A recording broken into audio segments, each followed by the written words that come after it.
ಬೆಂಗಳೂರಿನ 4 real crime ಮತ್ತೆ investigation ನ ಕ್ಯಾಮ್ರಾದಲ್ಲಿ ಸೆರೆ ಹಿಡಿದು ಪೊಲೀಸ್ ವಿಚಾರಣೆ ಪ್ರೋಸೆಸ್ ಮತ್ತೆ ಟೆನ್ಷನ್ ಅನ್ನ ತುಂಬಾ ಹತ್ತಿರದಲ್ಲಿ ಫೀಲ್ ಮಾಡಿಸುತ್ತೆ ಈ ಡಾಕ್ಯುಮೆಂಟರಿ. ಇಂಡಿಯಾದಲ್ಲಿ ಪೊಲೀಸರ ಇನ್ವೆಸ್ಟಿಗೇಷನ್ ನ ಲೈವ್ ಆಗಿ ಶೂಟ್ ಮಾಡೋದಕ್ಕೆ ಪರ್ಮಿಷನ್ ಸಿಗೋದೇ ತುಂಬಾ ಕಷ್ಟ.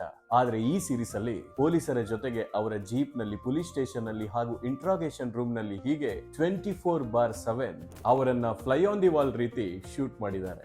ಇದು ಡೇ 15 ಆಫ್ 50 ಡೇ ಚಾಲೆಂಜ್. ಇವತ್ತಿನ cinema crime stories India detectives. ಒಂದು ಕೊಲೆ ನಡೆದ ಕ್ಷಣದಿಂದ ಪೊಲೀಸರು ಎವಿಡೆನ್ಸ್ ಗಳನ್ನ ಹುಡುಕಿ ಆರೋಪಿಗಳನ್ನ ಟ್ರ್ಯಾಕ್ ಮಾಡಿ ಅವರನ್ನ ಹಿಡಿದು ವಿಚಾರಣೆ ಮಾಡುವ ಪ್ರತಿಯೊಂದು ಪ್ರೋಸೆಸ್ ಅನ್ನ ಕ್ಯಾಮ್ರಾದಲ್ಲಿ ಯಥಾವತ್ತೆ ಚಿತ್ರಿಸಲಾಗಿದೆ. ಪೊಲೀಸರ ಜೊತೆಗೆ ಈ ಇನ್ವೆಸ್ಟಿಗೇಷನ್ ನಲ್ಲಿ ನಾವು ಕೂಡ ಭಾಗಿಯಾಗ್ತೀವಿ. ಇಲ್ಲಿ ಆಕ್ಟರ್ಸ್ ಇಲ್ಲ, ಎಲ್ಲ 100% ರಿಯಲ್. ಆರೋಪಿಗಳ ಕಣ್ಣಲ್ಲಿ ಕಾಣುವ ಭಯ, ಪೊಲೀಸರಿಗೆ ಇರುವಂತಹ ಒಂದಿಷ್ಟು ಟೆನ್ಷನ್ ಗಳನ್ನ ನೋಡಿದ್ರೆ ರಿಯಾಲಿಟಿ ಇಷ್ಟೆಲ್ಲ ಕಷ್ಟನಾ ಅಂತ ಅನ್ಸುತ್ತೆ. ನಾವು ಸಾಮಾನ್ಯವಾಗಿ ಪೊಲೀಸರನ್ನ ಸೂಪರ್ ಹೀರೋಗಳಾಗಿ ನೋಡಿದೀವಿ, ಆದ್ರೆ ಈ ಡಾಕ್ಯುಮೆಂಟರಿಯಲ್ಲಿ ಪೊಲೀಸರ ಹ್ಯೂಮನ್ ಸೈಡ್ ನೋಡಬಹುದು. ಈ ಡಾಕ್ಯುಮೆಂಟರಿ ನೋಡಿಲ್ಲ ಅಂದ್ರೆ ನೆಟ್ಫ್ಲಿಕ್ಸ್ ಅಲ್ಲಿ ಅವೈಲೇಬಲ್ ಇದೆ, ನೋಡಿ. ಯಾರಾದ್ರೂ ನೋಡಿದ್ರೆ ಹೇಗನ್ನಿಸ್ತು ಅಂತ ಕಮೆಂಟ್ ಬಾಕ್ಸ್ ಅಲ್ಲಿ ತಿಳಿಸಿ.